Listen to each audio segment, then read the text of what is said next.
पदी राघवाचे सदा ब्रीद गाजे, बळे भक्तरी पुशिरी कांबी वाजे, पुरी वाहिली सर्व जेणे विमानी, नृपेक्षी कदा रामदासाभिमानी.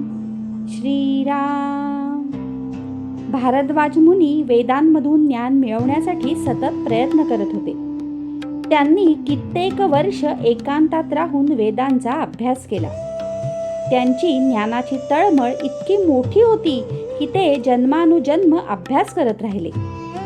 एकदा इंद्रदेव त्यांना भेटायला आले. त्यांनी विचारले, मुनिवर्य, तुम्ही इतकी वर्ष वेदांचा अभ्यास करत आहात, पण 100 जन्म जरी अभ्यास केलात तरी वेदांचे संपूर्ण ज्ञान मिळणार नाही. मग पुढे काय करणार?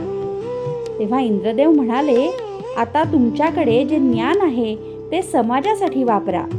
लोकांना धर्म, संस्कृती आणि चांगले जीवन जगण्याचा मार्ग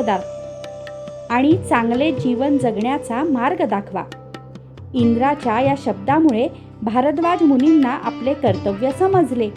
त्यांनी समाजात जाऊन लोकांना सत्य, धर्म आणि सदाचाराचा मार्ग सांगायला सुरुवात केली. त्यांच्या उपदेशामुळे अनेक लोकांचे जीवन बदलले आणि समाज अधिक सात्विक आणि संस्कारी झाला. तात्पर्य, जेव्हा भक्त कर्तव्याने काम करतो तेव्हा भगवंत त्याच्या माध्यमातून अनेकांचे जीवन उंचावतो.